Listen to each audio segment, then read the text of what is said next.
Hey, what's up guys? I'm Theo Joe, and today I'm going to teach you an awesome trick that the cell companies definitely don't want you to know, and that is how you can trick your cell phone into giving you unlimited cell data no matter what carrier you're on, and it will also work on any cell phone that you might have, and it's so simple you probably won't even believe it until you try it yourself. In this video I'm going to explain what you need, how to do it, and why it works as well, so stay tuned, it's surprisingly easy. Now first, the most obvious question is how could this be possible? Most cell phone companies no longer offer unlimited data plans, and of course, they track how much data you're using. And this is true, but we can actually trick the service into thinking that you haven't used any data at all. You see, cell phone companies keep track of how much data you're using in the following way. Whenever you download a document, fetch emails, stream a video, anything like that, your cell phone downloads that file and then records how much data was used in that connection. After the download is completed, your cell phone sends a TCP data packet back to the cell trunk in the service containing information about how much data you just used for that file, which is called a file report. But knowing this, if we were able to somehow block the file report from being sent back to the cell company, it would look like to them that you didn't download any data at all, even though you did download that file successfully. Now, you may be thinking, how can we block just that file report without blocking everything else? Well, it turns out that that file report is actually sent from the phone on a separate frequency that's not used by anything else. So we just need to find something that will block that single frequency, which is possible, and that's exactly what I'm going to show you today. Now, to do all this and get the unlimited data, you're only going to need three things. First of all, your cell phone, of course. Next, your cell phone case. And finally, bear with me, yes, a roll of duct tape. I'll explain. It turns out that when properly placed and configured, duct tape has the exact properties required to absorb the frequency used by the file reports, which happens to be 9.01 kilohertz. Now, I'm going to explain all the science behind this, which might get pretty technical, so if you just want to get right into the tutorial, I totally understand. You can just skip ahead past all the technical stuff. So why don't we get into some of the fun science stuff?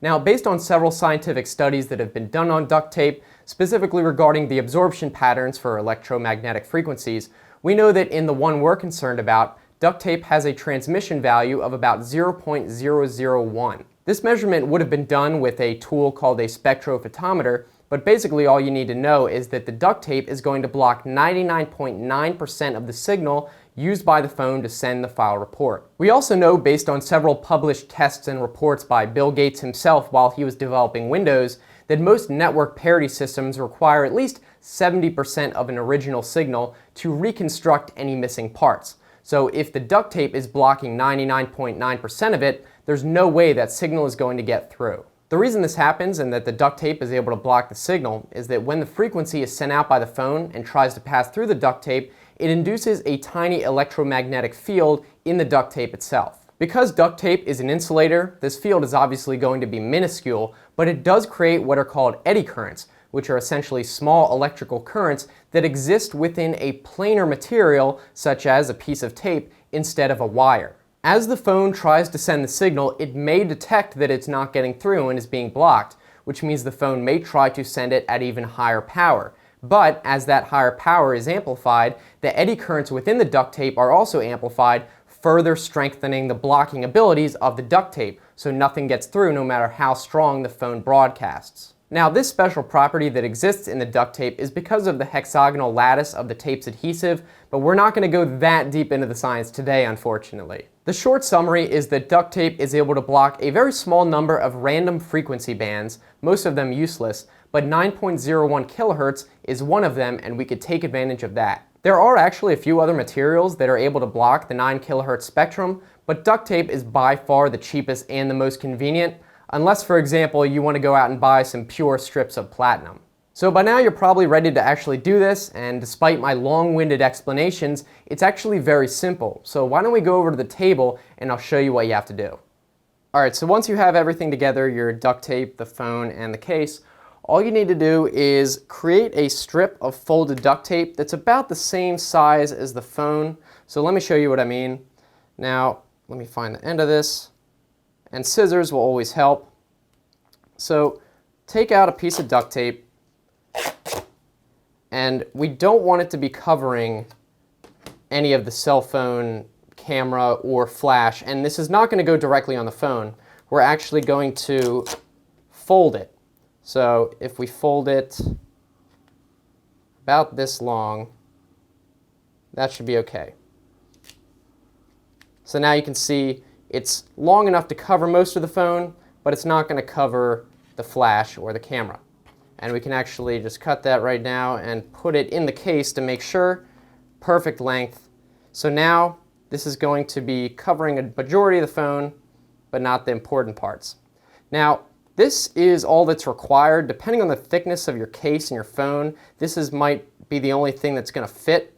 But if you can add more strips and layers, that will always make it more efficient. So it might work better if you add more layers. So let's just add a couple more layers, and we can just do that by putting it on like that and folding it over.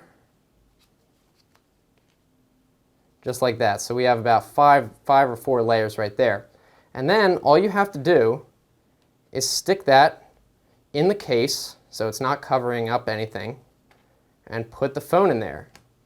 And if it's too thick, you can use less layers, but that seems to fit okay. Well, it'll work for the purpose of this video. Probably need to take off a couple layers, but you get the idea. Either way, do not attach the tape and stick it right onto the phone. It'll just make a mess that's difficult to remove, and it's not necessary. So you always want to fold it, of course. And that's all you have to do.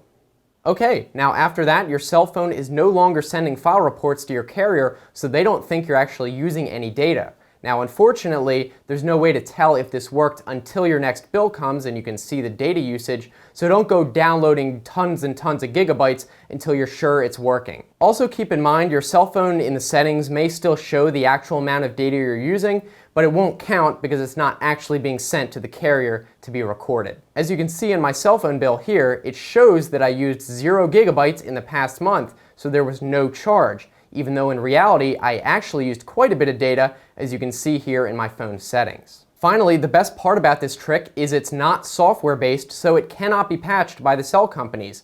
The cell phone file report frequency is determined at the time the phone is manufactured. So the only way the cell service companies could fix this is if the cell manufacturers were to change the frequency going forward. And because this is such a widely adopted standard, that's probably not going to happen anytime soon. So there you have it. You can now get unlimited cell data no matter what carrier or phone you're using, and I really hope you guys found this video helpful. Let us know down in the comment section maybe what carrier you have and whether it worked for you. And also, if you found this video helpful, be sure to give it a thumbs up so I know you liked it. If you guys want to keep watching, I've got some other videos on the right-hand side. I think you'll enjoy those. You can just click those or look in the description for the same link, like if you're on a phone. And if you want to subscribe, I make new videos at least 3 times a week, so I think it should be worth it. I'm looking forward to hearing from you guys either here on YouTube or on Twitter. So thanks for watching. I will see you next time. Have a good one.